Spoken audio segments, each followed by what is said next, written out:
Maqaba kan ilmaa kan hafuura qulqulluu Waaqa tokko ameen.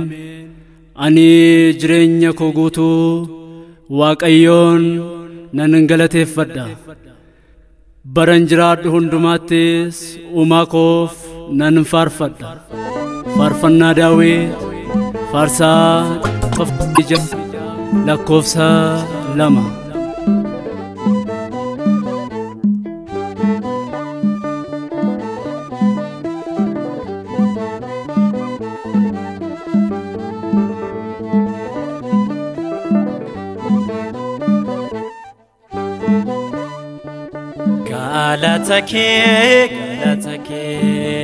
Galatake ya gufta ko kan gudufa me kisako forma targate gafen ko galatake ya gufta ko kan gudufa me kisako forma targate gafen ko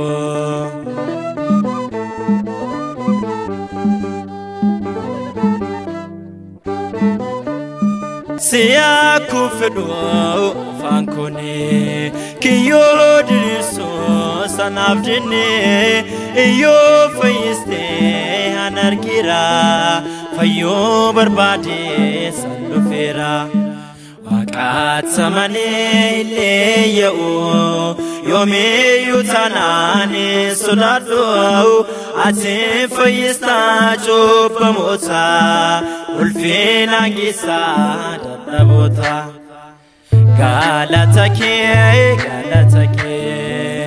galatake ya gufta ko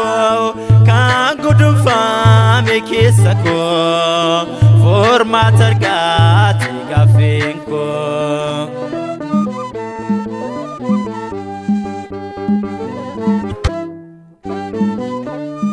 Motai zabuta karukuti sabota isaf kanapati tike nuluta wagni kare amana mada faisani wakatamane leyo yome yutanane sudado ate faista chopamota ulfina gisa dadabota galatake ya gufta ko kan gudufa me kisako forma targate gafenko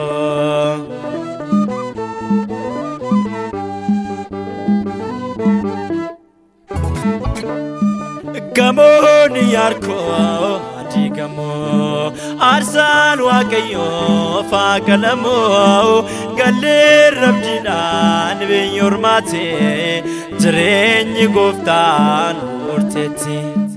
waqatamane leyo yome yutanane sudado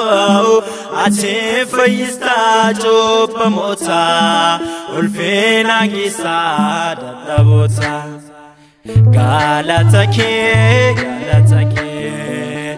galatake ya gufta ko kan gudufa me kisako forma targate gafenko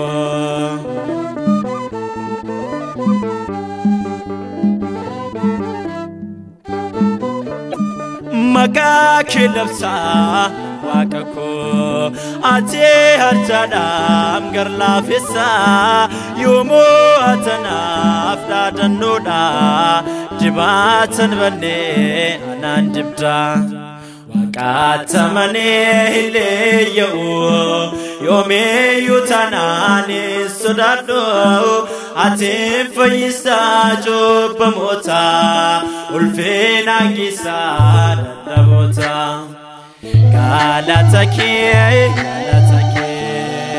galatake ya gufta ko kan gudufa me kisako formaat argaate gaaffeen koo galata kee yaa gooftaa koo kan gudunfaame keessa koo formaat argaate gaaffeen koo.